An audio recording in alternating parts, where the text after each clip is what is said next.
দাজ্জাল দুনিয়ায় চলে এসেছে, নবীজির সময়ে দাজ্জাল ছিল, দাজ্জালের আত্মপ্রকাশ হয় নাই, দাজ্জালকে আল্লাহ শিকলবন্দি করে রেখেছেন। আল্লাহু আকবার। দাজ্জালের 12টা পরিচয় বলছি শুনেন। নাম্বার 1, এক নাম্বার, দাজ্জাল জিন জাতি থেকে আসবে না, জিন ভূত কেউ হবে না, মানুষের মধ্য থেকেই মানুষের আকৃতির হবে দাজ্জাল। তাহলে এক নম্বরে আমরা জানলাম দাজ্জালের আকৃতি হবে কার মতো? আরো জোরে বলেন। তবে সাধারণ মানুষের মতো না, তার মধ্যে কিছু স্বতন্ত্র বৈশিষ্ট্য থাকবে। সেই স্বতন্ত্র বৈশিষ্ট্যগুলো এবার শুনেন। নাম্বার 2 নম্বর, আল্লাহর নবী বলেছেন, আলা, সাবধান হও উম্মত, ইন্নাল মাসিহাদ দাজ্জালু আওয়ারুল আইন, দাজ্জালের একটা চোখ হবে কানা, দাজ্জালের একটা চোখ হবে অন্ধ। এই কানা দাজ্জাল এসে দুনিয়ায় বলবে সে রব। আল্লাহর নবী বলেছেন দাজ্জালের ফিতনায় পড়ো না, কারণ জেনে রেখো তোমাদের রব অন্ধ নন, আমাদের রব মানবীয় সকল গুণাবলী এবং দোষ ত্রুটির ঊর্ধ্বে। আমাদের রব হচ্ছেন এত সুন্দর, কত সুন্দর আমরা কেউ জানি? কি সুন্দর আসমান, কি সুন্দর জমিন, কি সুন্দর মানুষ, সব কিছুকে এত সুন্দর করে যিনি সাজিয়েছেন, তিনি কে?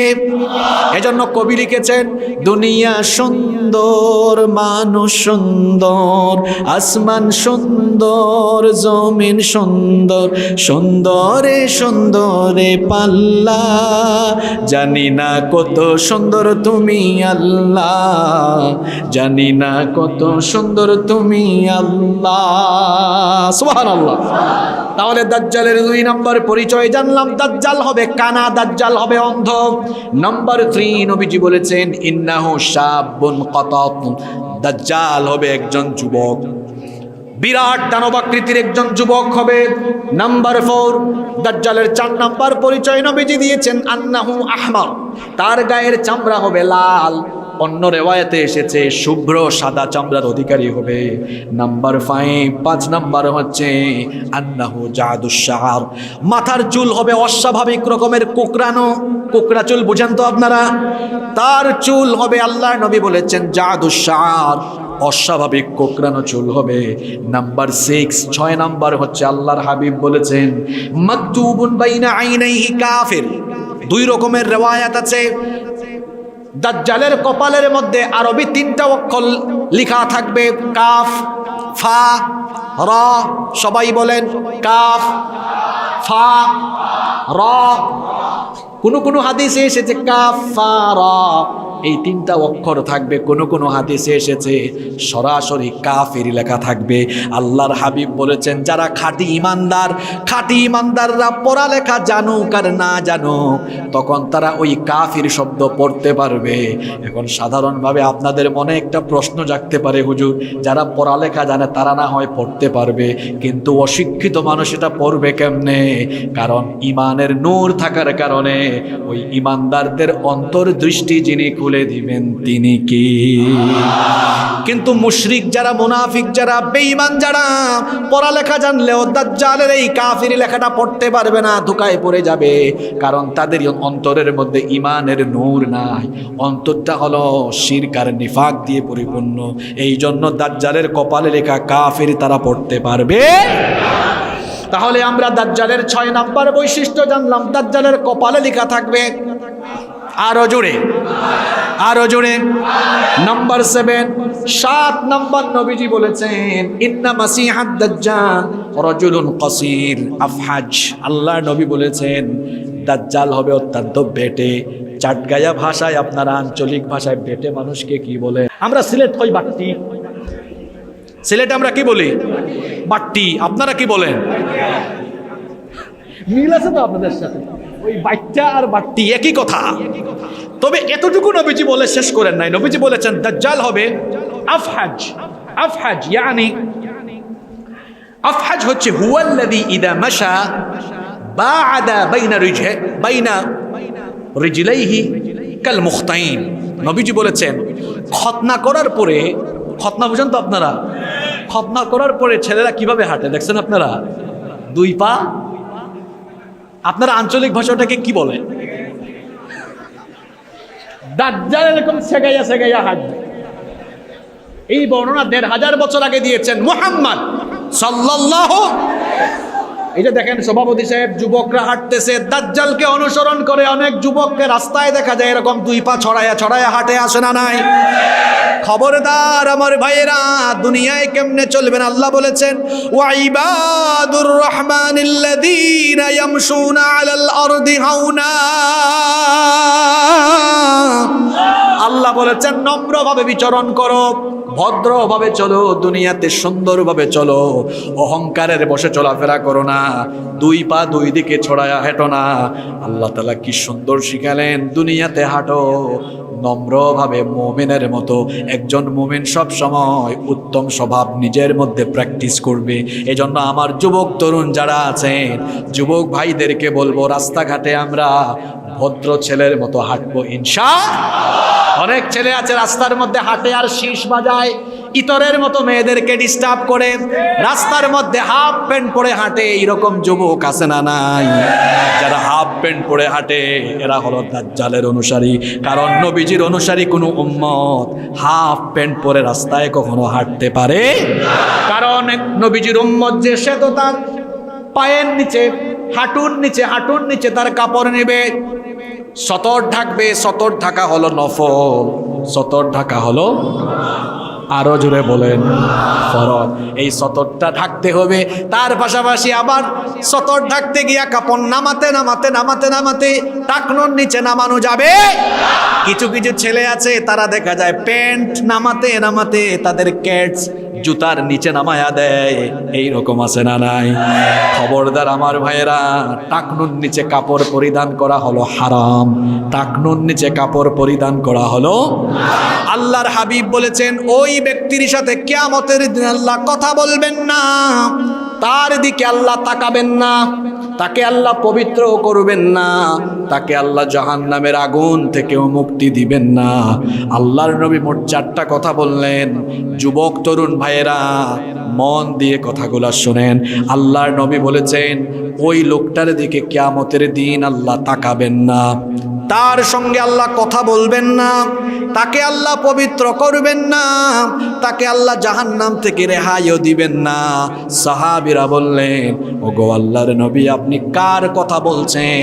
নবীজি বললেন, আমার যে উম্মত টাকনুর নিচে কাপড় ঝোলাইয়া হাঁটে। আমরা আল্লাহর নবীর শাফায়াত চাই কি চাই না?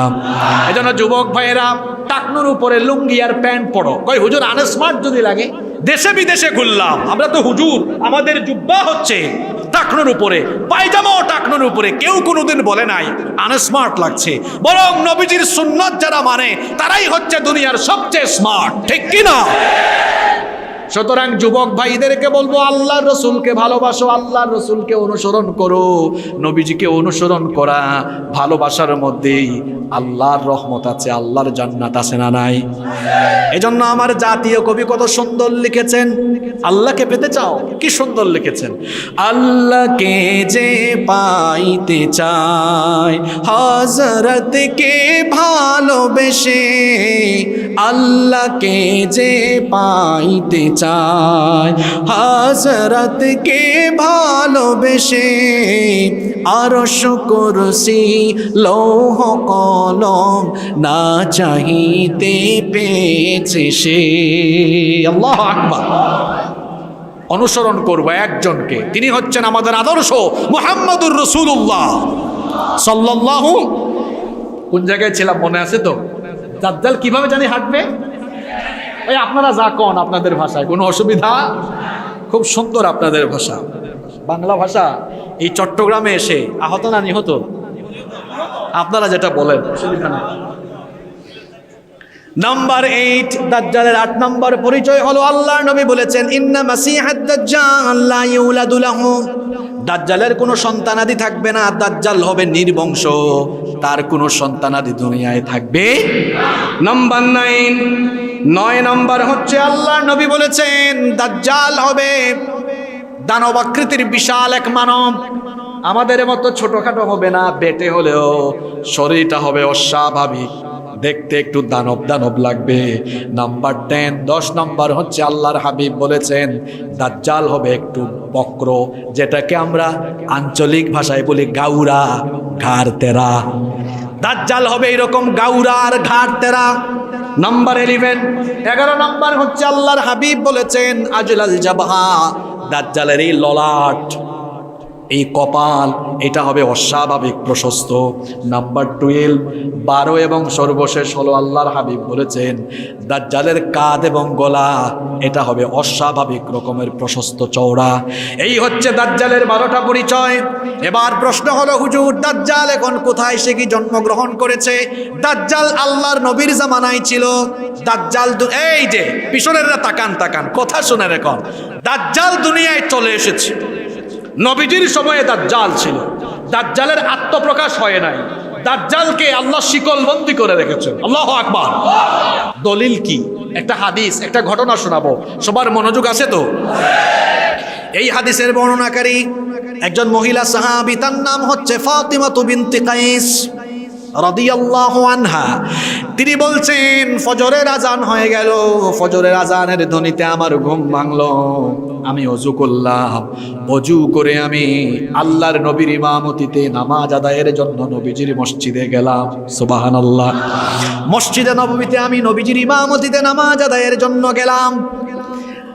পুরুষদের কাতারের পরে হচ্ছে নারীদের কাতার, আর নারীদের কাতারের সামনের কাতারেই আমি সেদিন নামাজে দাঁড়ালাম। আল্লাহর নবী নামাজের ইমামতি করলেন, সালাম ফিরাইয়া বললেন কে উঠবা না, তোমাদের সাথে কথা আছে। আল্লাহর নবী সবাইকে বসাইয়া দিলেন। আল্লাহর নবী এবার মিম্বরে আরোহণ করলেন। মিম্বরে আরোহণ করে সবার উদ্দেশ্যে বললেন, সাহাবীরা শোনো শোনো, তামিমদারি এতদিন খ্রিস্টান ছিল, তামিমদারি আমার কাছে এসে ইসলাম গ্রহণ করেছে। আর তামিমদারি আমাকে এমন একটা ঘটনা শুনিয়েছে, যেই ঘটনা আমি যা তোমাদেরকে বলবো তার সাথে প্রায় সাদৃশ্যপূর্ণ। এই জন্য সেই ঘটনাটি আমি তোমাদেরকে শোনায়া তোমাদেরকে আমি সতর্ক করতে চাই। আপনাদের মনোযোগ আছে না চলে গেছে? নবীজি বললেন, তামিমদারি ইসলাম গ্রহণ করেছে, আমাকে সে বলেছে লাখাম এবং জুজাম গোত্রের 30 জনের সাথে সে নৌ ভ্রমণে গিয়েছে। তারা 30 জন যখন নৌ ভ্রমণে গিয়েছে, তারা একটি জাহাজে আরোহণ করলো। বর্তমান জামানায় জাহাজগুলোতে ইঞ্জিন আছে, কিন্তু সেই জামানায় জাহাজে কোনো ইঞ্জিন ছিল, পাল বেঁধে দেওয়া হতো। পাল বুঝেন তো আপনারা? এরপরে বাতাস আসলে পাল থাকার কারণে জাহাজ চলতে থাকতো। তারা যখন পাল বেঁধে দিলেন, তখন জাহাজ চলা আরম্ভ করলো। কিছু দূর যেতে না যেতেই তারা সামুদ্রিক ঝড়ের কবলে পড়ে গেলেন। সামুদ্রিক ঝড়ের কবলে পড়ে যাওয়ার কারণে সাগরের উত্তাল তরঙ্গমালায় তাদের জাহাজ হেলে দুলে এই দুর্যোগে তারা 1 মাস ব্যাপী সাগরের মধ্যে হারিয়ে গেলেন। 1 মাস পরে একটা অচিন দ্বীপে তারা অবতরণ করলেন। 1 মাস পরে সাগরের এক অচিন দ্বীপে সন্ধ্যার ঠিক আগ মুহূর্তে তাদের জাহাজ গিয়ে সেখানে অবতরণ করলো। তারা ওই অচিন দ্বীপে নামলেন। নামার পরে তারা হাঁটতে লাগলেন। কিছু দূর যেতে না যেতেই একটা ভয়ঙ্কর রকমের প্রাণী তারা দেখলেন। ওই প্রাণীর এত বেশি লোম ছিল, লোম দিয়ে তার পুরো শরীর ঢাকা থাকার কারণে কোনটা তার শরীরের সামনের ভাগ, কোনটা তার পিছনের ভাগ সেটা বোঝা যাচ্ছিল না। তারা ভয় পেয়ে গিয়েছিল। জিজ্ঞেস করলো, মান আনতা, তুমি কে? সে তখন বলল, আনাল জাসসাসা, আমি হচ্ছি গুপ্তচর, গোয়েন্দা। তারা জিজ্ঞেস করলেন, তুমি কার গোয়েন্দা? সে তখন বলল, আমি কার গোয়েন্দা কিছুক্ষণ পর টের পাবা। সামনে আগাও, আগানোর পরে একটা ঘর দেখবা, ওই ঘরের মধ্যে ঢুকো, তারপরে আমি কার গোয়েন্দা সেটা ভালোভাবেই তোমরা টের পাবা। তারা এবার সামনে আগাতে লাগলেন। যেতে যেতে যেতে যেতে ওই ঘরের মধ্যে তারা ঢুকলেন। ঘরের মধ্যে ঢোকার পরে দেখলেন এক বিরাট দানব আকৃতির লোক। তার হাত, এই হাত থেকে একেবারে কাঁধ পর্যন্ত 2টা হাত শিকল দিয়ে বাঁধা, জিঞ্জির দিয়ে বাঁধা, পাও জিঞ্জির দিয়ে বাঁধা, একটা চোখ কানা, চুলগুলো কোকড়ানো, ললাট অনেক প্রশস্ত। বিরাট দানবাকৃতির এই মানুষ, তাকে দেখে তারা ভয় পেয়ে গেলেন। বললেন, আপনি এখানে কে, আর আপনাকে এত ভয়ঙ্কর লাগছে কেন? তারা কিছুটা ভয় পেয়ে গেলেন। তারা যখন বললেন, আপনি কে, ওই বিরাট দানবাকৃতির লোকটা বলল, আমি কে, আমার পরিচয় তোমরা পরে জানবা, আগে তোমরা বলো তোমরা কারা, এখানে কিভাবে আসলে? তারা তখন বললেন আমরা হচ্ছি আরবের লোক, নৌ ভ্রমণে বের হয়ে আমরা সামুদ্রিক ঝড়ের কবলে পড়ে যাওয়ার কারণে 1 মাস ব্যাপী সাগরে আমরা হারিয়ে গিয়েছিলাম। এরপরে আজ 1 মাস পরেই অচিন দ্বীপে আমাদের জাহাজ এসে নোঙ্গর করেছে, অবতরণ করেছি। এখানে আমরা একজনকে পেলাম, সে বলল সে নাকি জাসসাসা, সে বলেছে আপনার এখানে আসার জন্য এসেছি, এই হলো আমাদের পরিচয়। এবার বলেন আপনি কে? সে বলল আমার পরিচয় আরো পরে দিব, তোমরা আগে আমাকে 3টা প্রশ্নের জবাব দাও। জুড়ে বলেন কয়টা? যুবক ভাইরা ঘুমায়া যাইয়েন না, ভালো করে শুনেন। সে বলল আমার পরিচয় দিব পরে, আমার 3টা প্রশ্নের উত্তর দাও তোমরা আগে। তারা বললেন ঠিক আছে। এবার ওই বিরাট দানব আকৃতির লোক তাদেরকে জিজ্ঞেস করলো আমাকে বাইসানের খবর দাও। তারা জিজ্ঞেস করলেন বাইসান তো বিরাট একটা শহর, বাইসান শহরের কোন খবর তুমি জানতে চাও? সে বলল বাইসানের খেজুর বাগানের খবর আমাকে বলো। বাইসানের খেজুর বাগানে এখনো কি খেজুর গাছে খেজুর আসে নাকি গাছগুলো মারা গিয়েছে? তারা বললেন বাইসানের খেজুর বাগানের গাছগুলোতে এখনো খেজুর আসে। সে বলল ঠিক আছে, 2য় প্রশ্নের জবাব দাও, তাবারিয়া উপসাগরের খবর আমাকে বলো। তারা বলল তাবারিয়া উপসাগরের কোন খবর তুমি জানতে চাও? সে বলল তাবারিয়া উপসাগরে পানি আছে নাকি পানি শুকায়া গেছে? তারা বললেন তাবারিয়া উপসাগরে এখনো প্রচুর পরিমাণ পানি আছে। সে বলল ঠিক আছে বুঝলাম, 3 নম্বর প্রশ্নের জবাব আমাকে দাও। জুগারের কূপের কি খবর? জুগারের ঝর্ণার কি খবর? জুগার হচ্ছে লূত আলাইহিস সালামের মেয়ের নাম, যেখানে তাকে দাফন করা হয়েছে ওই জায়গাতে একটা ঝর্ণা ছিল, এই জন্য ওই ঝর্ণার নাম হয়েছে জুগারের ঝর্ণা। সে বলল জুগারের ঝর্ণার খবর বলো। তারা বললেন কোন খবর তুমি জানতে চাও? সে বলল জুগারের ঝর্ণায় কি পানি এখনো আছে নাকি পানি শুকাইয়া গিয়েছে? তারা বললেন জুগারের ঝর্ণা এখনো পানি আছে। সে বলল জুগারের ঝর্ণার পানি দিয়ে মানুষ কি এখনো চাষাবাদ করে নাকি? তারা বললেন হ্যাঁ, জুগারের ঝর্ণা দিয়ে মানুষ এখনো, জুগারের ঝর্ণার পানি দিয়ে মানুষ এখনো চাষাবাদ করে। এই 3টা প্রশ্ন অবশ্যই আজকে আপনাদেরকে মুখস্থ করতে হবে। প্রশ্ন করেছে মোট কয়টা? দেখি কার মনে আছে। 1 নম্বর প্রশ্ন করেছে কি সম্পর্কে? হ্যাঁ, বাইসানের কি সম্পর্কে? বাইসানের খেজুর বাগান, বাইসানের। মাশাআল্লাহ, আপনাদের মনোযোগ আছে। 2 নম্বর প্রশ্ন করেছে কোন উপসাগর সম্পর্কে? তাবারিয়া। তাবারিয়া বলেন কোন উপসাগর? 3 নম্বর কোন কূপ? জুগারের কূপ, জুগারের ঝর্ণা, জুগারের প্রশ্ন করেছে। তারাও জবাব দিয়েছে। এবার তারা বলল আপনি আমাদের প্রশ্নের উত্তরটা দেন। তারা বলল শোনো, প্রশ্নের উত্তর আরো পড়ে দিচ্ছি, আমার পরিচয় দিচ্ছি আরো পড়ে। আচ্ছা তোমরা যে আরবের লোক, আরবে যে একজন নবী আসার কথা, তিনি কি এসেছেন? কয় হ্যাঁ এসেছেন। কয় তার বর্তমান অবস্থান কোথায়? তারা বললেন তিনি এখন মক্কা থেকে হিজরত করে মদিনায় এসেছেন। সে জিজ্ঞেস করলো তিনি কি তার স্বজাতির সাথে কোনো যুদ্ধে অবতীর্ণ হয়েছেন নাকি? তারা বললেন হ্যাঁ, ইতিমধ্যে বদর হয়েছে। সে বলল যুদ্ধের ফলাফল কি? তখন তারা বললেন যুদ্ধে তিনি বিজয়ী হয়েছেন। সে বলল হ্যাঁ, এমনটাই তো হওয়ার কথা। তাকে যারা অনুসরণ করবে তারা মঙ্গলের মধ্যে থাকবে, কল্যাণে থাকবে। তারা বললেন এতক্ষণ ধরে আমাদের কাছে প্রশ্নই করছে, এবার তোমার পরিচয় দাও। যা যা জানতে চেয়েছ সব বলেছি। এবার সে বলল আনা মাসিহুদ দাজ্জাল, আমি হচ্ছি মাসিহুদ দাজ্জাল। তখন তারা বললেন তো তুমি এখানে কি করো? সে বলল আল্লাহ আমাকে এই সাগরের মাঝখানের অচিন এক দ্বীপে বন্দী করে রেখেছেন। এখানের মধ্যে কোনো জাহাজ আসতে পারে না। এই জায়গার উপর দিয়ে কখনো কোনো বাহন কখনো এই জায়গার উপর দিয়ে যেতে পারবে। যারা বিদেশ সফর করেছেন তারা জানেন, বিমান যখন মহাসাগরের উপরে দিয়ে যায়, বিমানেরও কিন্তু নির্দিষ্ট একটা রুট আছে। যারা বিমান সফর করেছেন তারা জানেন, আপনি আটলান্টিকের উপরে বিমান নিয়ে যেদিকে ইচ্ছা ওইদিকে যাইতে পারবেন না, কারণ সাগরের মধ্যে এমনও কিছু জায়গা আছে যেখানের মধ্যে বিমান গেলে পরে সঙ্গে সঙ্গে পড়ে যাবে। আবার এই যে জাহাজ চলাচল হয়, পৃথিবীর 90% ব্যবসা বাণিজ্য হয় নৌপথে। এই যে চট্টগ্রাম পোর্ট, চট্টগ্রাম এই যে বন্দরের মধ্যে বিদেশি অনেক জাহাজ আসে। সুইচ খাল দিয়ে জাহাজগুলো যাতায়াত করে।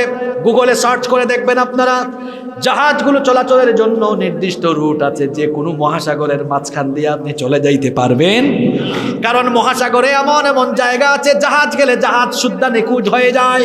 মহাসাগরে এমন কিছু জায়গা আছে, সেখান দিয়ে উড়োজাহাজ গেলে উড়োজাহাজ নিখোঁজ হয়ে যায়। আজ পর্যন্ত পৃথিবীতে শত শত উড়োজাহাজ, শত শত জাহাজ সাগরে নিখোঁজ হয়ে গিয়েছে, এখনো তার কোনো খবর পাওয়া যায়। তারা বললেন, তুমি কে? সে বলল, আনা মাসিহুদ দাজ্জাল, আমি মাসিহুদ দাজ্জাল। তারা বললেন, তুমি এখানে করো কি? সে তখন বলল, এখানে তো কোনো মানুষ আসতে পারে না, তোমরা কেন এসেছো এটা আমি জানি না। হয়তো তোমাদের রব তিনি কোনো হিকমত করে এখানে পাঠাইয়াছেন, তবে এখানে কেউ আসার সুযোগ পায় না, আমি মাসিহুদ দাজ্জাল। তারা বললেন, তো তোমার হাত আর পা এইরকম বাঁধা কেন, শিকলবন্দি কেন? সে তখন বলল, আমাকে এভাবে বন্দি করে রাখা হয়েছে, আমি একটা সময় অচিরেই আত্মপ্রকাশ করব। তারা জিজ্ঞেস করলেন, কোন সময় তুমি দুনিয়াতে আত্মপ্রকাশ করবে? সে তখন বলল, আমি এমন সময় আত্মপ্রকাশ করব, সারা দুনিয়ার সব জায়গায় ফিতনা ছড়ায়া ছড়ায়া ইমানদারদের ইমান কেড়ে নিব। তারা বললেন, তুমি কোন বছর আসবা, দুনিয়ায় কখন আত্মপ্রকাশ হবা? সে তখন বলল, একটু আগেই জবাব দিয়েছি, শোনো নাই, আমি দুনিয়াতে আসার 3টা আলামত, 3টা প্রশ্ন করেই আমি বলে দিয়েছি। তারা বললেন, আবার বুঝাইয়া দাও। দাজ্জাল বলল, তোমরা যে বলেছো বাইসানের খেজুর বাগানে এখনো খেজুর গাছে ফল আসে, অচিরেই একটা সময় আসবে ওই বাইসানের খেজুর বাগানের খেজুর গাছে যখন কোনো খেজুর আসবে না, বাইসানের খেজুর বাগানের যখন সবগুলো খেজুর গাছ মরে যাবে, তখন আমি দাজ্জাল পৃথিবীতে আত্মপ্রকাশ করে ফিতনা ছড়াবো। কয় নাম্বার আলামত? এই যুবক ভাইরা কথা বলেন, কয় নাম্বার? গুগলে যান, সার্চ করেন বাইসানের খেজুর বাগানে, বাইসানের মূল বাগানের মূল খেজুর গাছ একটাও নাই। এবং বাইসানকে বলছিলাম না আজকের ওয়াজ নিয়ে যাব ইসরায়েলে, আপনারা কি ঘুমায় গেছেন নাকি? বাইসান ছিল ফিলিস্তিনের অঞ্চল। ইসরায়েলের অসভ্য ইহুদিরা তাদের নেতা দাজ্জালকে তারা রিসিভ করার জন্য, ওয়েলকাম করার জন্য বাইসানকে দখল করে নিয়েছে। এবং বাইসানের খেজুর বাগানের খেজুর গাছ মরে গিয়েছে। মরক্কো থেকে কিছু খেজুর গাছ এনে তারা লাগিয়েছে। আমার কথার সত্যতা জানতে হলে গুগল দেখেন, ইউটিউব দেখেন, উইকিপিডিয়াতে তথ্য তালাশ করে দেখেন। ইহুদিরা, ইসরায়েলের ইহুদিরা বাইসানের খেজুর বাগান দখল করেছে। ওই খেজুর বাগানে মূল কোনো খেজুর গাছ কোন দেশ থেকে এনেছে? জোরে বলেন, কোন দেশ থেকে? আজকে ওয়াজ শুনে বাড়িতে গিয়ে এগুলো মিলাইয়েন, যে হুজুর যেগুলা বলেছে এগুলো আন্দাজে বলে গেল নাকি ঠিকঠাক কথা বলে গেছে, মিলাবেন। সে বলল, বাইসানের খেজুর বাগানের খেজুর গাছ যখন শেষ হয়ে যাবে তখন আমার আত্মপ্রকাশ হবে। 2 নম্বরে বলেছিলাম তাবারিয়া উপসাগর। এই তাবারিয়া উপসাগরে তোমরা বলেছো এখনো পানি আছে, কিন্তু অচিরেই তাবারিয়া উপসাগরের সব পানি শুকায়া যাবে। যখন তাবারিয়া উপসাগরের পানি শুকায়া যাবে তখন আমি আত্মপ্রকাশ করব। এবার যুবক ভাইয়েরা শোনেন, এই তাবারিয়া উপসাগরকেও ইহুদিরা দখল করে ফেলেছে।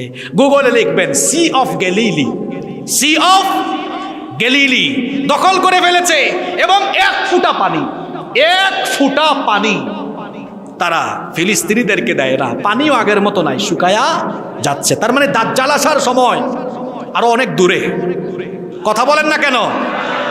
3 নাম্বার দাজ্জাল বলেছে জুগারের কূপের কি অবস্থা। তারা বলেছিলেন জুগারের কূপে এখনো পানি আছে। দাজ্জাল বলেছে অচিরেই জুগারের কূপের সব পানি শুকায় যাবে, জুগারের ঝর্ণায় কোনো পানি থাকবে না। জুগারের ঝর্ণায় যখন কোনো পানি থাকবে না তখন আমি চলে আসব। এই জুগার নামক ঝর্ণা যেখানে আছে সেইটাও কিন্তু ইসরায়েলের অসভ্য ইহুদিরা দখল করে, এবং ওই ঝর্ণার মধ্যে এখন 1 ফুটা পানি আর। তাহলে বলেন তো দাজ্জাল কি, দাজ্জাল আত্মপ্রকাশের সময় কি আর দেরি আছে নাকি? আর ইহুদিরা কি চালাক, ইহুদিরা 3টা জায়গা ইতিমধ্যে দখল করে ফেলেছে। আমাদের ইমাম হবেন কে? আরো জোরে, ইমাম। ইহুদিদের ইমাম হবেন। এজন্য তারা তাদের ইমামকে রিসিভ করার জন্য সব প্রস্তুতি শায়েদ বাইসান দখল করেছে, তাবারিয়া দখল করেছে। তারা জুগাড় দখল করে ফেলেছে। আমাদের যুবকরা এগুলো জানেও না, তারা ওই সব জায়গা দখল করে তারা দাজ্জালকে রিসিভ করার জন্য বসে আছে। আর তারা ভাবছে আগামীর বিশ্ব তারা শাসন করবে। ইহুদিদের এই স্বপ্নই থেকে যাবে, কারণ দাজ্জালকে ওই ইসরায়েলের তেল আবিবের লুদ নামক জায়গায় ঈসা আলাইহিস সালাম হত্যা করবেন, পৃথিবীতে মুসলমানরা রাজত্ব করবে। আমরা কিন্তু যে ঘটনায় ছিলাম, ঘটনা এখনো শেষ না, ঘটনা এখনো। আল্লাহর নবী বললেন তামিম দারি এবং তার সাথে 30 জনকে দাজ্জাল তখন বলল, আমার একটা আফসোস আছে, আমার একটা কি আছে। তখন তারা বললেন, তোমার আবার কিসের আফসোস? সে বলল, আমি তামাম দুনিয়াতে যেতে পারবো, কিন্তু 2টা জায়গায় ঢুকে আমি কখনো মানুষের ঈমান কেড়ে নিতে পারবো। তারা বললেন, কোন 2টা জায়গায় তুমি ঢুকতে পারবে না? দাজ্জাল বলল, আমি মক্কা আর মদিনায় ঢুকতে পারবো। মক্কার, এই যে আপনারা উমরা করতে যারা গিয়েছেন, মক্কা শহরে ঢোকার সময় দেখবেন রেহালের একটা গেট আছে না নাই? হাদিসে এসেছে, ওই স্থানের নাম উল্লেখ করা হয়েছে হাদিসে। যখন দাজ্জাল মক্কায় ঢোকার জন্য এই জায়গা দিয়ে যাবে, আল্লাহর রহমতের ফেরেশতারা দাজ্জালকে তলোয়ার দিয়ে সেখান থেকে ভাগায়া দিবে। দাজ্জাল আবার মদিনার দিকে যাওয়া আরম্ভ করবে, যেতে যেতে উহুদ পাহাড়ের কাছাকাছি যাবে, সেখান থেকেও ফেরেশতারা ভাগায়া দিবে। দাজ্জাল আফসোস করে বলেছে, এই 2টা জায়গায় আমি যেতে পারবো না। আল্লাহর নবী যখন সাহাবীদেরকে এই দাজ্জালের ঘটনা শোনাচ্ছিলেন, হাতের মধ্যে লাঠি ছিল। জুড়ে বলেন, কি ছিল? আল্লাহর নবী লাঠি দিয়ে মাটিতে আঘাত করলেন, 3 বার আঘাত করলেন। কয়বার? আল্লাহর নবী বললেন, হাদিহি তয়বা, হাদিহি তয়বা, হাদিহি তয়বা। তয়বা হচ্ছে মদিনার আরেকটা নাম, মানে পবিত্র শহর। নবীজি বলছেন, এটা আমার পবিত্র শহর মদিনা। হাদিহি তয়বা, হাদিহি তয়বা, হাদিহি তয়বা। এটা মদিনা, এটা মদিনা, এটা আমার মদিনা। এই জন্য আমার শহরে আল্লাহ দাজ্জালকে ঢুকতে দিবেন না। দাজ্জালকে তখন এই 30 জন জিজ্ঞেস করেছিলেন, তুমি দুনিয়াতে যাওয়ার পরে কতদিন তুমি থাকবা? আত্মপ্রকাশ হওয়ার পরে কই দিন থাকবা? সে তখন জবাব দিল, দুনিয়াতে আমি থাকবো মোট 40 দিন। তাহলে সবাই বলেন, দাজ্জাল দুনিয়াতে আসার পরে থাকবে কয় দিন? আরো জোরে বলেন, কয় দিন? তবে আমার 40 দিন তোমাদের 40 দিনের মতো না। দাজ্জাল বলেছে, আমার প্রথম দিনটা হবে 1 বছরের সমান। প্রথম দিন হবে, আরো জোরে বলেন, দ্বিতীয় দিনটা হবে 1 মাসের সমান, তৃতীয় দিনটা হবে 1 সপ্তাহের সমান, বাদ বাকি 37 দিন স্বাভাবিক দিনের মতো থাকবে। সাহাবীরা তখন বললেন, ইয়া রাসূলুল্লাহ, সবাই আমার সঙ্গে পড়েন সাল্লাল্লাহু আলাইহি ওয়াসাল্লাম। দাজ্জালের প্রথম দিনটাই যদি হয় 1 বছরের লম্বা, 1 বছরের সমান যদি প্রথম দিনটা হয়, তাহলে আমরা নামাজগুলো কিভাবে আদায় করব? কারণ একদিনে তো নামাজ হলো 5 ওয়াক্ত, তো সারা বছরের সমান যদি একদিন হয়, কেমনে নামাজ পড়ব? নবীজি বললেন, আমার আখিরি উম্মতের কাছে খবর পৌঁছায়া দিও, যদি দাজ্জালের জামানা তারা পেয়ে যায়, দাজ্জালের প্রথম দিনে তারা যেন নামাজগুলোকে অনুমান করে করে আদায় করে, অর্থাৎ নামাজগুলোকে তারা হিসাব করে করে কিছুক্ষণ পর পর নামাজ আদায় করে করে অনুমান করে যেন নামাজ আদায় করে। সুবহানাল্লাহ। এইভাবে করে দাজ্জাল দুনিয়াতে ফিতনা ছড়াবে। কষ্ট হচ্ছে আপনাদের? এবার আসেন, প্রশ্ন হলো, দাজ্জাল যে ফিতনা ছড়াবে, ফিতনাগুলো কয় রকম হবে? আপনাদের কি কষ্ট হচ্ছে? আমি কিন্তু শেষ দিকে চলে এসেছি, এখন আপনাদের মনোযোগী থাকা লাগবে। কষ্ট হচ্ছে বেশি? দাজ্জালের ফিতনাগুলো কি ধরনের হবে? হাদিস থেকে শুনেছি। আল্লাহর নবী বলেছেন, দাজ্জালকে আল্লাহ কিছু অলৌকিক ক্ষমতা দিবেন। তার 1 হাতে থাকবে জান্নাত, আরেক হাতে থাকবে জাহান্নাম। নবীজি বলেছেন, দাজ্জাল হলো ধোঁকাবাজ, দাজ্জাল হলো প্রতারক। সে যখন তোমাদেরকে জান্নাত দেখাবে, মনে করবা ওইটা হলো তোমাদের জন্য জাহান্নাম। দাজ্জাল যেটা জাহান্নাম দেখাবে, মনে করবা ওইটা তোমাদের জন্য। অর্থাৎ দাজ্জাল জান্নাত জাহান্নাম 2 হাতে নিয়ে বলবে, আমি তোমাদের রব, আমার উপর ঈমান আনো, ঈমান আনলে জান্নাতে যাবা, ঈমান না আনলে সুদাই আগুনে ফালায় দিব। আল্লাহর নবী বলেছেন, দাজ্জালের কাছে ঈমান বিক্রি করো না। জেনে বুঝে দাজ্জালের আগুনে যদি ঝাঁপ দাও, আগুনে ঝাঁপ দেওয়ার পরে দেখবা সেটা তোমার জন্য আল্লাহর জান্নাতের বাগান। নবীজি বলেছেন শুধু তাই নয়, দাজ্জালকে আল্লাহ আরো কিছু অলৌকিক ক্ষমতা দিবেন। তার দুই হাতে দুইটা নদী থাকবে। এক হাতে দেখা যাবে ওই নদীর পানি স্বচ্ছ মিষ্টি, আরেক হাতের দিকে দেখা যাবে ওই দিকের পানি পানি না আগুন। নবীজি বলেছেন যেটা আগুন দেখবা মনে করবা ওইটাই পানি, যেটা পানি দেখবা ওইটা মনে করবা আগুন। সুতরাং জেনে বুঝে দাজ্জালের আগুনের নদীতে ঝাঁপ দিও, ঈমান তার কাছে দিও না। ঈমান না দিয়ে দাজ্জালের আগুনের নদীতে ঝাঁপ দিলে দেখবা সেটা তোমার জন্য জান্নাতের নহর হয়ে যাবে। শুধু তাই নয়, দাজ্জালকে আল্লাহ আরো ক্ষমতা দিবেন। সারা দুনিয়া সে ঘুরে বেড়াবে, দুইটা জায়গা ছাড়া, মক্কা আর মদিনা। শুধু তাই নয়, আল্লাহ নবী বলেছেন দাজ্জাল এমন এলাকা দিয়ে যাবে, ওই এলাকায় দুর্ভিক্ষ চলবে। বলবে এই যে দেখো আমার উপর ঈমান আনো, আকাশকে বলবো বৃষ্টি হতে, বলবে বৃষ্টি নাজিল হও, বৃষ্টি নাজিল হবে। জমিনকে বলবে জমিন থেকে ফসল উদ্গত হও, জমিন থেকে ফসল উদ্গত হবে। কিন্তু ঈমানদাররা ঈমান আনবে না। ঈমানদারদেরকে সে তখন নির্যাতন করবে, নিপীড়ন করবে। আসলে যুগে যুগে ঈমানদারদের স্বভাব হলো ঈমানদাররা প্রয়োজনে নির্যাতিত হবে, জেলে যাবে, ফাঁসির দড়ি গলায় নিয়ে নিবে। এরপরেও ঈমানদার কখনো বাতিলের সামনে মাথা নোয়াবে না। কারণ ঈমানদাররা কেবলমাত্র একজনকে ভয় করে, তিনি কে? আজকে ঈমানদাররা ঘরে থাকতে পারে না, বাড়িতে থাকতে পারে না। আপনাদের এলাকার এক সোনার টুকরা বাংলাদেশের সম্পদ, তিনিও আজ এলাকায় নাই, ঠিক কিনা? এই সময় কিন্তু বেশি দিন থাকবে না। যুগে যুগে নবীরা ঈমানের কারণে হিজরত করেছেন, যুগে যুগে ঈমানদাররা ঈমানের কারণে, ঈমানী আন্দোলনের কারণে ঘর বাড়ি ছাড়া হয়েছেন। কিন্তু ঈমানদাররা বিজয়ীর বেশে ফিরে এসে দ্বীনের পতাকা সমুন্নত করেছেন, আর দ্বীন বিরোধীরা তারা জমিন থেকে নিশ্চিহ্ন হয়েছে, ঠিক কিনা? সুতরাং অন্ধকার দেখে হতাশ হবেন না, চতুর্দিকে অন্ধকার। এই অন্ধকার একদিন দূরীভূত হয়ে যাবে। অন্ধকার দূরীভূত হয়ে আলো আসবে।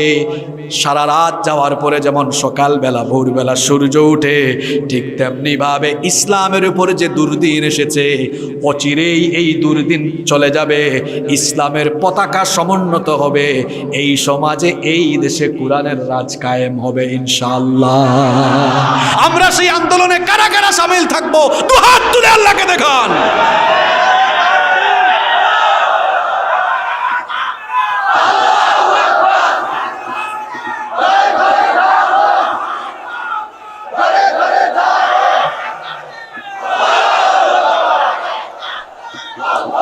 আল্লাহ সবাইকে কবুল করেন, বলেন আমিন।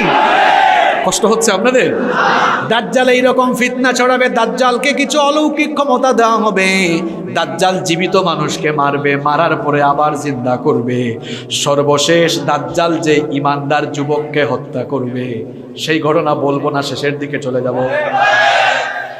দুনিয়ার সেই সময়ের সর্বোত্তম মুমিন যুবক দাজ্জাল মক্কায় ঢুকতে চাইবে, ফেরেশতারা ভাগায়া দিবে।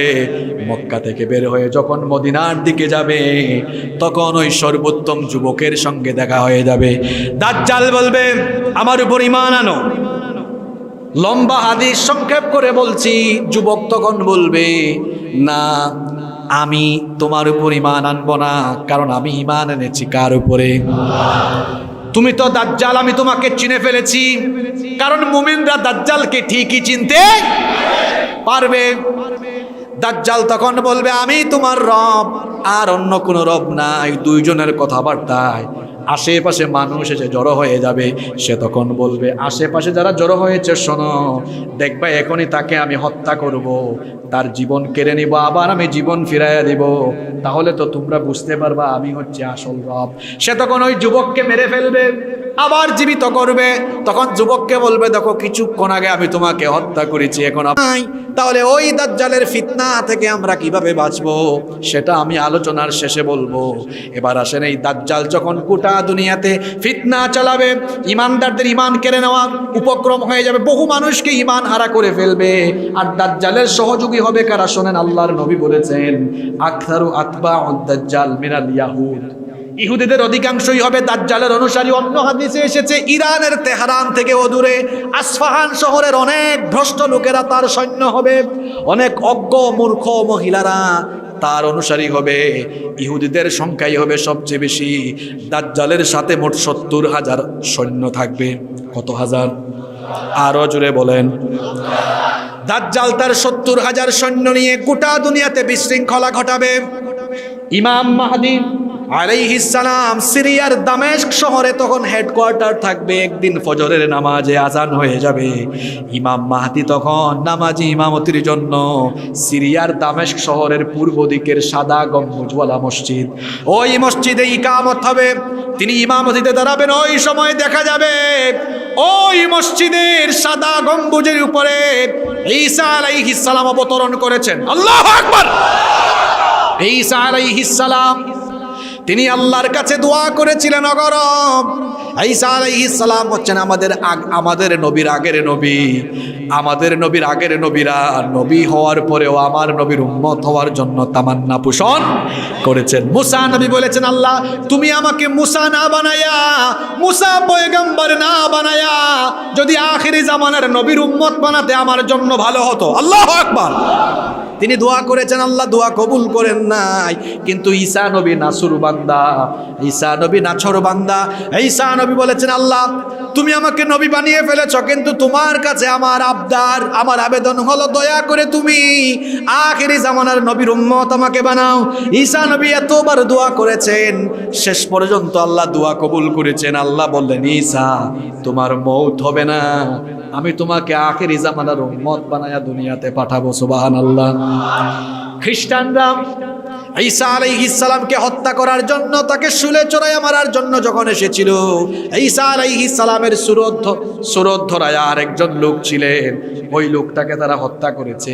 খ্রিস্টানরা আকীদা পোষণ করে ঈসা নবীকে তারা শুলে চড়াইয়া হত্যা করেছে। আসলে ওইটা ঈসা ছিলেন না, ওইটা ছিলেন মিসা। ওইটা ঈসা ছিলেন না, ওইটা ছিলেন খ্রিস্টানরা আছে মিসা নিয়ে, আমরা আছি। খ্রিস্টান আছে মিসা নিয়ে, আমরা আছি ঈসা নিয়ে। কারণ আল্লাহ কোরআনে বলেছেন ইহুদিরা তাকে শুলে চড়াতে পারে নাই, খ্রিস্টানরা শুলে চড়াতে পারে নাই, হত্যাও করতে পারে নাই, বরং ঈসা আলাইহিস সালামকে আসমানে উঠাইয়া নিয়েছেন কে? এজন্য আমরা আছি আসল ঈসা নিয়ে, আর খ্রিস্টানরা আছে নকল মিসা, তারা আছে মিসা নিয়ে। ওইটা আসলে ঈসা ছিলেন না। ঈসা আলাইহিস সালামের দোয়া আল্লাহ কবুল করেছেন। একজন নবী এখনো মৃত্যুবরণ করেন নাই, ওই নবীর নাম হচ্ছে, জুড়ে বলেন, ঈসা আলাইহিস সালামের দোয়া আল্লাহ কবুল করেছেন।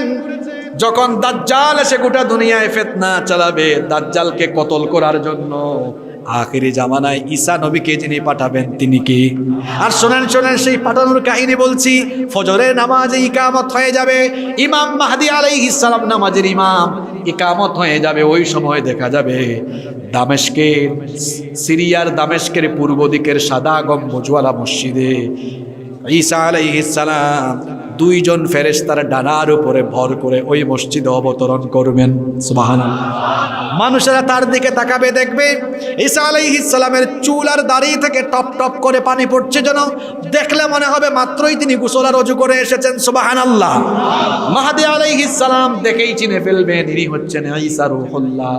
তিনি সঙ্গে সঙ্গে ইমামতির জায়গা থেকে সরে যাবেন, বলবেন আসেন আপনি নামাজে ইমামতি করবেন। ঈসা আলাইহিস সালাম বলবেন, না, আপনি হচ্ছেন গোটা মুসলিম বিশ্বের, গোটা দুনিয়ার মুসলমানদের খলিফা, আপনি আমির, আপনি ইমামতি করবেন, আমি মুক্তাদি হব। তখন তিনি মুক্তাদি হবেন, মাহদী আলাইহিস সালাম নামাজের ইমামতি করবেন।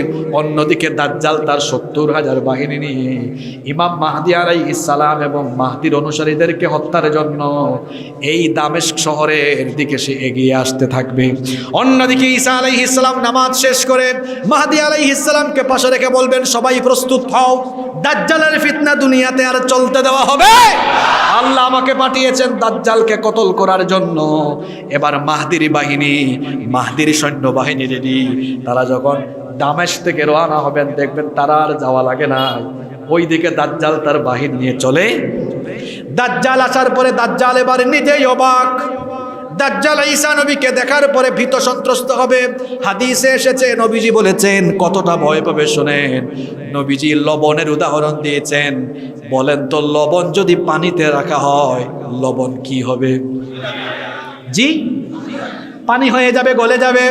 নবীজি লবণের উদাহরণ দিয়েছেন। নবীজি বলেছেন লবণ পানিতে রাখলে যেমন লবণ গলে যায়, ঠিক তেমনি দাজ্জাল তার 70,000 ইহুদি বাহিনী নিয়ে আসার পরে যখন সে ঈসা নবীকে দেখবে তখন সে লবণের মতো গলে যাওয়ার অবস্থা হয়ে যাবে। সে তখন 70,000 বাহিনী ফালাইয়া থুইয়া ভাগা আরম্ভ করবে।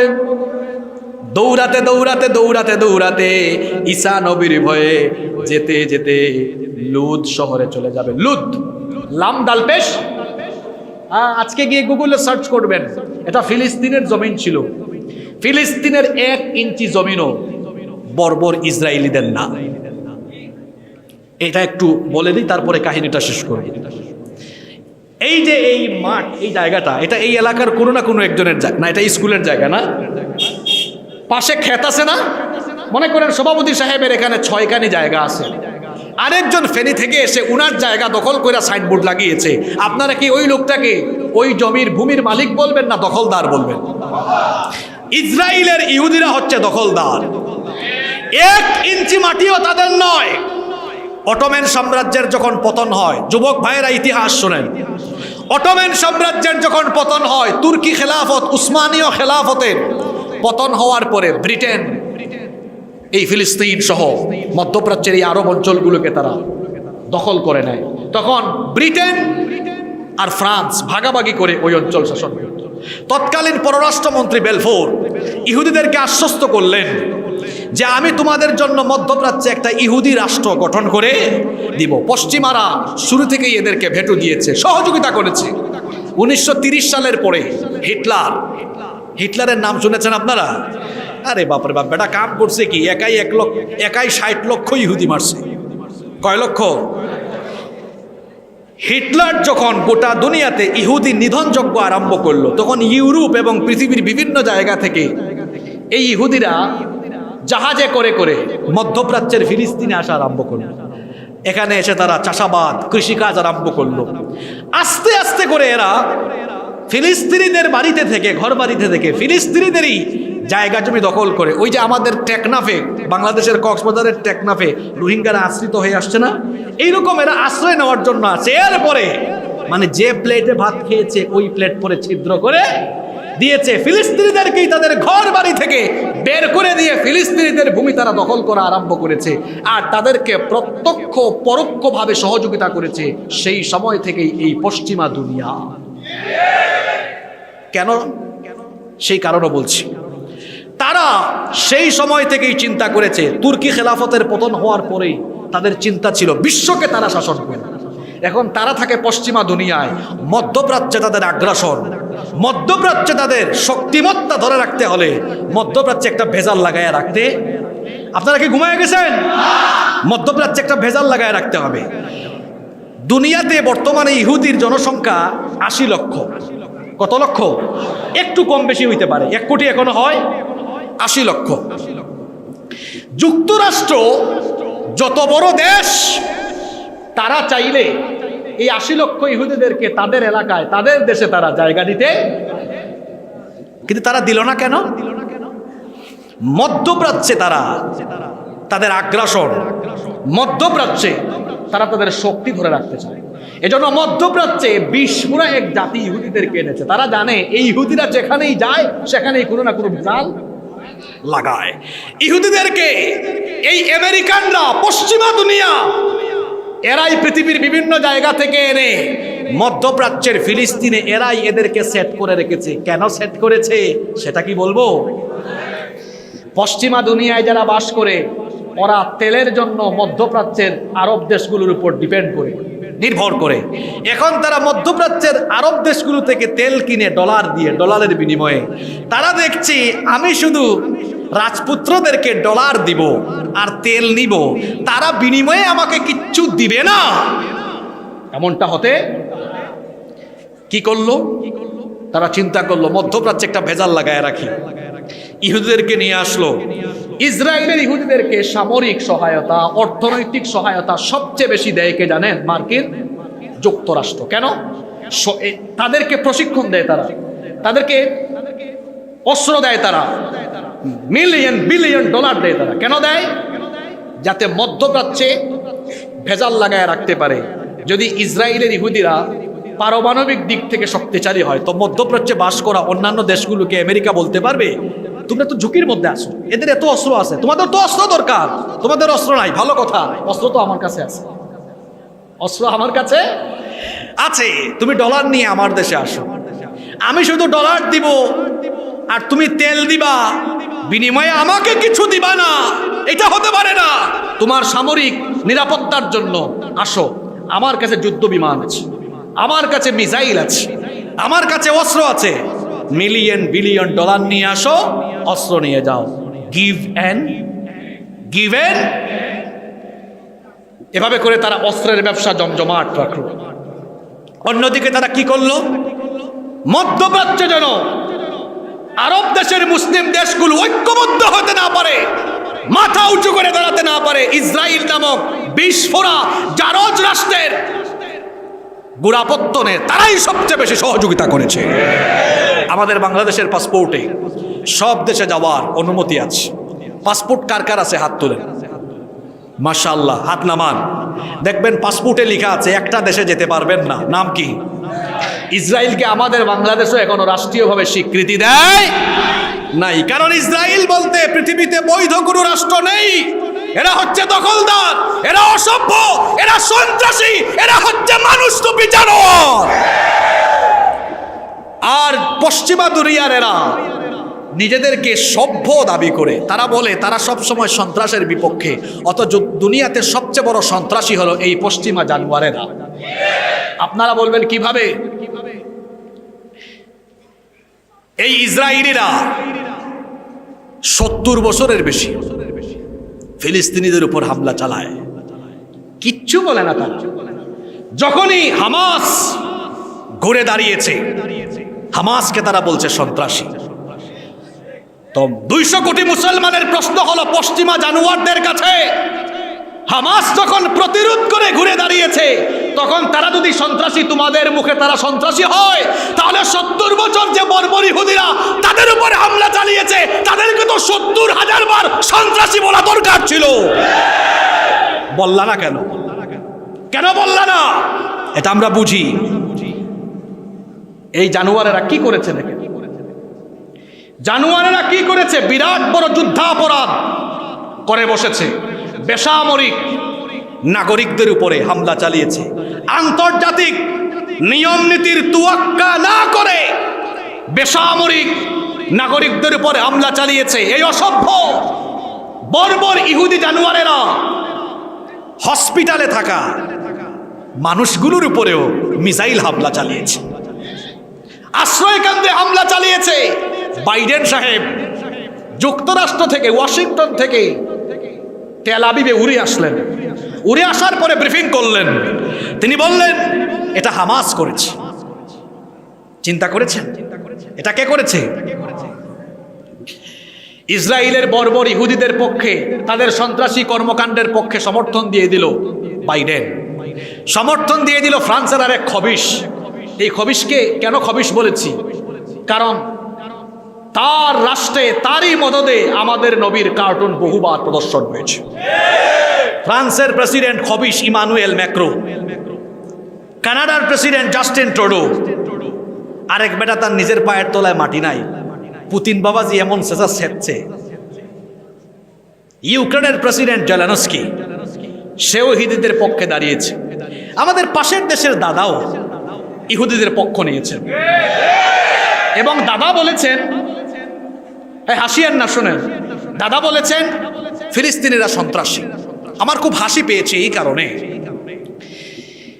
দাদার পরোক্ষ মদদে, প্রত্যক্ষ এবং পরোক্ষ মদদে গুজরাটে হামলা হয়েছে, দাদার প্রত্যক্ষ পরোক্ষ মদদে আমাদের বাবরি মসজিদ ভেঙে দেওয়া হয়েছে।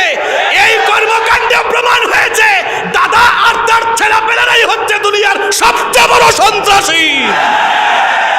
দুনিয়ার সবচেয়ে বড় সন্ত্রাসীর মুখে এমন কথা শুনলে আমাদের হাসিই পায়। এই ভারতবর্ষের ইতিহাস আপনারা শোনেন, এই ভারতের যা কিছু আছে, কুতুব মিনার, শীষ মিনার, আগ্রার তাজমহল, লাল কেল্লা, আল্লাহ আমাকে সবগুলাই দেখিয়েছেন। এই ভারতে আমি 4-5 বার সফর করে এই সবগুলো জায়গা দেখার সুযোগ হয়েছে আলহামদুলিল্লাহ। আপনি ভারতে গেলে দেখবেন, ভারতে দেখার মতো যা কিছু আছে এগুলো হিন্দুদের বাপদাদারা বানায় নাই, সব মুসলমানদের হাতের স্থাপনা। এই ভারতকে মুসলমান 800 বছর শাসন করেছে। মুসলমান শাসকরা যদি সন্ত্রাসী হতেন তাহলে কি ভারতবর্ষে কোনো হিন্দু থাকতো? মুসলমান শাসকগণ ছিলেন উদার, তারা ছিলেন শান্তির পক্ষে। আর যার কারণে 800 বছরের শাসন আমলে, সুদীর্ঘ এই শাসন আমলের ইতিহাস বলছি, ইতিহাস সাক্ষী, তারা কখনো কোনো মন্দির দখল করে মসজিদ বানান, কোনো অমুসলিমকে পিটান নাই, মারেন নাই। মাত্র 70 বছর হয়েছে, 70 বছর হয়েছে ব্রিটিশদের থেকে যখন স্বাধীনতা লাভ করেছে, এরপর থেকে ভারত হিন্দুরা পরিচালনা করছে। এই 70 বছরে তারা ইতিহাসের জঘন্য কাজ করেছে। আমাদের 800 বছরের শাসনে কোনো মুসলমান একটা মন্দির দখল করে নাই। তারা 70 বছরের শাসন আমলে ভারতের বহু মসজিদ ভেঙেছে, আমাদের বাবরি মসজিদ ভেঙে দিয়ে আমাদের হৃদয়কে তারা টুকরা টুকরা করে দিয়েছে। তারা তাবরিজ নামক যুবককে জয় শ্রীরাম না বলার কারণে পিটিয়ে পিটিয়ে নির্মমভাবে হত্যা করেছে। এই হচ্ছে এই জঘন্য সন্ত্রাসীদের ইতিহাস। আমাদের সমাজে দাদাদের কিছু গুলাম দেখা যায়, যারা দাদা বাবুদের গুলামি করে এতদিন যা হওয়ার হয়েছে।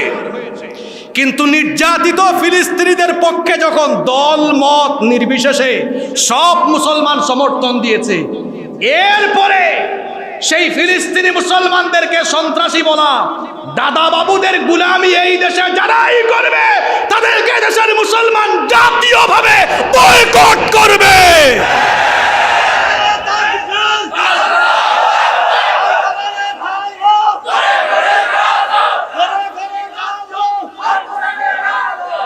এবার আসেন, ঈসা নবী দাজ্জালকে তাড়িয়ে নিয়ে যাবেন কোথায়? লুদ। বলেন কোথায়? বাবে লুদ। ওইটা কোন দেশে? ওইটাও এই ইহুদিরা দখল করে রেখেছে। ইসরায়েলের তেল আবিবের থেকে অনেক কাছাকাছি একটা জায়গা লুদ, লুদ সিটি। আজকে সবগুলো বাড়িতে গিয়ে গুগলে মিলাবেন। এখন তো গুগল শরীফ আছে আমাদের মিলানোর জন্য, তাই না? গুগল শরীফ নাম দিয়েছে এটার আমি। বাবে লুদের কাছে নিয়ে যাবেন, ওখানে গিয়ে ঈসা নবী তারে ধরবেন, বর্ষা দিয়ে তাকে, বর্ষার আঘাতে দাজ্জালকে তিনি খতম করবেন। আল্লাহু আকবার, আল্লাহু আকবার, আল্লাহু আকবার। দাজ্জাল শেষ, দাজ্জাল। ওই 70,000-এর অবস্থা কি হবে? এদেরকে মুসলমানরা কচুকাটা করবে। আল্লাহর হাবিব বলেছেন, কোন ইহুদি যদি জান বাঁচানোর জন্য গাছের আড়ালে যায়, আল্লাহ গাছের জবান খুলে দিবেন, গাছ বলবে ইমানদার, আমার পিছনে ইহুদি আছে, তাকে হত্যা করো। কোন দেয়ালের আড়ালে কোন ইহুদি গিয়ে লুকালে, দেয়ালের জবান আল্লাহ খুলে দিবেন, দেয়াল বলবে হে মুজাহিদ, আমার পিছনে এসে দেখো এই ইহুদি, তাকে হত্যা করো। যে ইহুদিরা এখন মধ্যপ্রাচ্যে, ফিলিস্তিনে আমাদের ভাই বোন এবং নারীদের উপরে হামলা চালাচ্ছ, অপেক্ষা করো, ইমাম মাহদী এবং দাজ্জালের হাতে তোমাদের পতন হবে।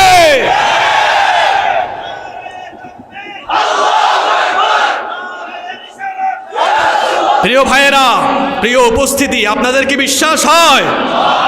আল্লাহর নবী বলেছেন, গত জুমার খুতবা ইউটিউবে আছে, যারা পারেন শুনে নেবেন। নবীজি ফিলিস্তিন সম্পর্কে 10টা ভবিষ্যৎবাণী করেছেন এবং বলেছেন এই ফিলিস্তিনিরাই আগামীর বিশ্ব শাসন করবে। এটা আমার মতো ছোট হুজুরের কথা না, বলেছেন বড় হুজুর মুহাম্মদুর রাসূলুল্লাহ সাল্লাল্লাহু। আল্লাহর নবী বলেছেন, আমার উম্মতের একদল লোক কিয়ামত পর্যন্ত হকের উপর থেকে লড়াই করবে। গোটা দুনিয়া তাদের বিরোধিতা করলেও আমি আল্লাহ ফেরেশতা পাঠাইয়া তাদেরকে বিজয় দিব, ফেরেশতা পাঠাইয়া বিজয় দিব। আজ কষ্ট লাগে, কাফির কাফির এই সময়ে ভাই ভাই, কাফির কাফির কথা বুঝেন নাই আমার? ইহুদিদের পক্ষে সব কুফফার এখন একমত না দুই মত। কয়েকটা দেশ আছে, রাশিয়া, চীন, উত্তর কোরিয়া, এরা রাজনৈতিক কারণে বিরোধী, পলিটিক্যাল কারণে, কূটনৈতিক কারণে। এছাড়া বাদ বাকি সব কাফেররা একজোট, কাফির কাফির। কিন্তু আমাদের খলিফারা, খলিফা মানে বুঝছেন তো আপনারা, আমাদের আমিরুল মুজাহিদিন যারা আরব দেশে আছেন, প্রিন্সরা, আর আমাদের 57টি রাষ্ট্রের মুসলিম রাষ্ট্রপ্রধানরা, আপনারা জনগণ তাদেরকে গালিগালাজ করেন কিনা এই ভয়ে তারা নামে মাত্র বিবৃতি আর প্রেস ব্রিফিং করে তারা তাদের কর্মকাণ্ড গুছায়া রেখেছেন। আবার কেউ কেউ মিডিয়ার সামনে বড় বড় কথা বলে ফিলিস্তিনিদের পক্ষ নিয়ে নিজের দেশের নৌবাহিনীও আবার জাতিসংঘের অধীনে শান্তিরক্ষী মিশনে পাঠিয়েছেন। এটা জাতিসংঘ নয়, এটার নাম মুসলিম জাতি নিধন সংঘ। কারণ তারা কাশ্মীরিদের পক্ষে কথা বলে না। Chechnya, Bosnia, Syria, Lebanon, Myanmar, Afghanistan, Kashmir, ফিলিস্তিন, এগুলোর নির্যাতন তাদের চোখে পড়ে না। দুনিয়ায় একটা কাফির মরলে তাদের হৌ মৌ শুরু হয়ে যায়। এজন্য বলেছি এটা জাতিসংঘ নয়, এটা হচ্ছে মুসলিম জাতিকে শেষ করে দেওয়ার সংঘ। আমাদের খলিফারা আর আমাদের মুসলিম রাষ্ট্রপ্রধানরা ভয়ের চোটে শেষ। আমেরিকা 2টা রণতরী পাঠিয়ে দিয়েছে, অস্ত্র শস্ত্র দিচ্ছে। ওইদিকে রাশিয়ার প্রেসিডেন্টের এক মিত্র চেচনিয়া চালায়, নাম জানেন তো আপনারা, রমজান কাদিরভ, কি সাহস করে বলেছে আমাদেরকে অনুমতি দেওয়া হোক, ইসরায়েলকে উড়াইয়া দিব, সাহস করে বলেছে। কিন্তু মধ্যপ্রাচ্যের কোনো আরব দেশের রাষ্ট্রপ্রধান, ইরান বাদে অন্যান্য কোন মুসলিম রাষ্ট্রপ্রধানরা রমজান কাদিরবের মতো সাহসী কথা তারা উচ্চারণ করতে পারেন নাই। আমরা যুদ্ধের পক্ষে নই, কিন্তু অন্তত একজুট হয়ে যদি সবাই বলতেন অচিরেই ইসরায়েল হামলা বন্ধ করা, নইলে ব্যবস্থা নিব। শুধু 57টি মুসলিম রাষ্ট্র একজুট হয়ে এই কথা বললে দেখবেন ইসরায়েলের ইহুদিরা ভয়ে থর থর করে কেঁপে ভূমধ্য সাগরে ভেসে যাবে। এক হতে পারে না আমাদের খলিফারা আর আমাদের রাষ্ট্রপ্রধানরা, এক হতে পারে। অবস্থা দেখে মনে হচ্ছে তারা আকাশের পানে তাকিয়ে আছেন। দেখি আমরা কষ্ট না করে আসমান থেকে আবাবিল আসে কিনা। এখন তাদের এই তাকানোর ফলে আল্লাহ যদি দয়া করে আবাবিল পাঠানো, এই আবাবিল কিন্তু গজব হয়ে ইহুদিদের উপরে পড়বে না। যদি পড়েও আমাদের খলিফা আর নিশ্চুপ থাকা মুনাফিক নামধারী ইমানদারদের উপরে, মুনাফিকদের উপরে আবাবিল গজব হয়ে পড়ে যাবে। কারণ অন্যায় দেখে, নির্যাতন দেখো আমরা চুপচাপ। আল্লাহ তুমি আমাদেরকে হেফাজত করো। আমরা বাংলাদেশে বসবাস করি, কিন্তু আমাদের হৃদয় ফিলিস্তিনে বসবাস করে। আমার তো মনে হয়, শোনেন, আমরা খালি ওয়াজের মাঠ গরম করার জন্য কথা বলছি না।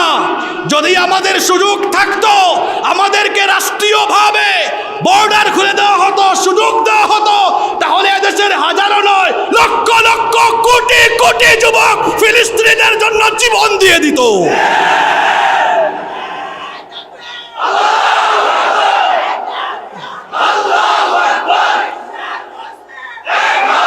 ভয় পাবেন না, আগামীর বিশ্ব ইসলামের বিশ্ব, ইনশাআল্লাহ। আগামীর বিশ্ব মুসলমানদের বিশ্ব। যে আলেমদেরকে এখন হাতে পায়ে দড়ি লাগানো হয়েছে, এই আলেমরা আগামী দিনে বিশ্ব শাসন করবে। চোর, বাটপাট, ডাকাতরা নিঃশেষ হয়ে যাবে। এই ফতোয়া দিয়েছেন বড় হুজুর মুহাম্মাদুর রাসূলুল্লাহ সাল্লাল্লাহু আলাইহি ওয়াসাল্লাম। যুবক ভাইয়েরা, নবীজির ফতোয়াগুলো জানার জন্য কিতাবুল ফিতান, আখিরি জামানার ফিতনা অধ্যায়ের সব হাদিসগুলো আমরা একবার পড়ে নিতে পারবো না ইনশাআল্লাহ? এতক্ষণ তো বাস্তবতার ভিত্তিতে ইমাম, মাহদি, দাজ্জাল, ঈসা আলাইহিস সালাম নিয়ে কথা বললাম। এবার সব ফিতনা থেকে বাঁচার কিছু আমল শোনারও দরকার আছে না নাই? আপনাদের কষ্ট হচ্ছে? 5 মিনিট সময় দিতে পারবেন তো? এরপরে সবাইকে নিয়ে আল্লাহর কাছে কান্নাকাটি করব ইনশাআল্লাহ। এবার আসেন দাজ্জালের ফিতনা থেকে আমরা কিভাবে বাঁচব। তাদের ফিতনা থেকে বাঁচার জন্য আমরা কি আমল করব? আল্লাহর নবী আমাদেরকে আমল শিখিয়েছেন। দাজ্জালের ফিতনা থেকে বাঁচার জন্য 3টা আমল আমরা আজকে শিখে যাব ইনশাআল্লাহ। নাম্বার 1, মা বোনরা কি মাহফিলে আছে নাকি? সবাই শোনেন, মা বোনেরাও শোনেন, দাজ্জালের ফিতনা থেকে আমরা কিভাবে বাঁচব। এক নম্বর আমল হচ্ছে আত-তামাসসুক বিল ইসলাম। ইসলামকে আমরা কঠিনভাবে আঁকড়ে ধরব, বিশেষ করে আল্লাহর সকল গুণাবলীগুলো জানবো, যাতে করে দাজ্জালের ফিতনায় আমরা পড়ে না যাই। আমার আল্লাহ ছাড়াও তার অনেকগুলো গুণবাচক নাম আছে না নাই? তিনি হচ্ছেন শাফিয়াল আমরান, তিনি হচ্ছেন গিয়াসাল মুস্তাগীসিন। আমার আল্লাহর এরকম ৯৯টা নাম আছে, এগুলো জানবেন, তাহলে দাজ্জালের ধোঁকায় পড়ার কোনো সুযোগ থাকবে। নাম্বার 2, যখন আপনারা নামাজ আদায় করেন, শেষ বৈঠকে তাশাহুদ পড়ে, দুরুদ পড়ে, দোয়া মাসুরা পড়ার পরে নবীজি বলেছেন, দোয়ায়ে মাসুরার পরে 4টা বিষয় থেকে আল্লাহর কাছে পানাহ চাও। জুড়ে বলেন কয়টা? দোয়া শিখালেন আল্লাহর নবী বললেন, দোয়া করে নিও, আল্লাহুম্মা ইন্নী আউযু বিকা মিন আযাবি জাহান্নাম ওয়া মিন আযাবিল কবর ওয়া মিন ফিতনাতিল মাহইয়া ওয়াল মামাত ওয়া মিন ফিতনাতিল মাসিহিদ দাজ্জাল। এই দোয়াটা কারা কারা পারেন, মুখস্থ আছে, হাত তুলেন। মাশাআল্লাহ, মাশাআল্লাহ, হাত নামান, খুব খুশি হয়েছে আমি। যাদের মুখস্থ নাই, মুখস্থ করে ফেলবেন। খুব শর্ট, সংক্ষিপ্ত দোয়া। আবার বলছি, আমার সাথে বলেন, আল্লাহুম্মা। একজনও চুপ থাকবেন না, বলেন আল্লাহুম্মা ইন্নী আউযু বিকা মিন আযাবি জাহান্নাম ওয়া মিন আযাবিল কবর ওয়া মিন ফিতনাতিল মাহইয়া ওয়াল মামাত ওয়া মিন ফিতনাতিল মাসিহিদ দাজ্জাল। কি সুন্দর দোয়া! আল্লাহর নবী বলেছেন, নামাজে সালাম ফেরানোর আগে 4টা বিষয় সম্পর্কে আল্লাহর কাছে আশ্রয় চাও। বলো, আল্লাহুম্মা ইন্নী আউযু বিকা মিন আযাবি জাহান্নাম। হে আল্লাহ, তুমি আমাকে জাহান্নামের আযাব থেকে বাঁচাও। ওয়া মিন আযাবিল কবর, কবরের আযাব থেকে বাঁচাও। ওয়া মিন ফিতনাতিল মাহইয়া ওয়াল মামাত, জীবন মৃত্যুর ফিতনা থেকে বাঁচাও। ওয়া মিন ফিতনাতিল মাসিহিদ দাজ্জাল, দাজ্জালের ফিতনা থেকে আমাদেরকে বাঁচাও। কারণ আদম সৃষ্টির পর থেকে নিয়ে কিয়ামত পর্যন্ত দাজ্জালের ফিতনা হলো সবচেয়ে বড় ফিতনা। এজন্য সকল নবী রাসূলরা তাদের উম্মতদেরকে দাজ্জালের ফিতনার ব্যাপারে সতর্ক করেছেন। এই জন্য নামাজে সালাম ফেরানোর আগে দাজ্জালের ফিতনা থেকে বাঁচার জন্য দোয়া করব কার কাছে? 3 নাম্বার শেষ আমলটা শিখায়া যায়, জুমার দিনে সূরা কাহাফ আপনারা তিলাওয়াত করবেন। কোন সূরা? আরো জোরে বলেন, কোন সূরা? এটা হবে জুমার দিনের সিলেবাস। জুমার দিনে আমরা সূরা কাহাফ পড়ব। সূরা কাহাফের প্রথম 10টা আয়াত মুখস্থ করে ফেলবেন, কষ্ট করে মুখস্থ করবেন। প্রতিদিন যদি আমরা একটা আয়াত মুখস্থ করি, তাহলে 10 দিনে হয়ে যাবে মোট কয়টা আয়াত? জুড়ে বলেন, কয়টা আয়াত? যুবক ভাইয়েরা, প্রত্যেক দিন কি আপনারা একটা আয়াত মুখস্থ করতে পারবেন না? তাহলে 10 দিনে হয়ে যাবে 10টা এই সূরা কাহাফের 10টা আয়াত মুখস্থ করবেন। পুরা সূরা যদি নাও পারেন, তো 10টা আয়াত অন্তত মুখস্থ করবেন, আর জুমার দিনে পড়বেন। নবীজি বলেছেন, এই 10টা আয়াত যারা, সূরা কাহাফের 10টা আয়াত যারা মুখস্থ করে জুমার দিনে পড়বে, আল্লাহ তাআলা তাকে দাজ্জালের ফিতনা থেকে বাঁচায়া দিবেন। আল্লাহ আমাদেরকে ইমাম মাহদির সৈন্য হওয়ার সব রকমের কোয়ালিটি দান করেন। আল্লাহ আমাদের দুর্বল ইমানকে সবল করে দেন। আমাদের সবাইকে ইমানের জন্য কবুল করে নেন। অনেক মানুষ দাঁড়িয়ে আছেন, আমি দেখতে পাচ্ছি, কেউ উঠবেন না।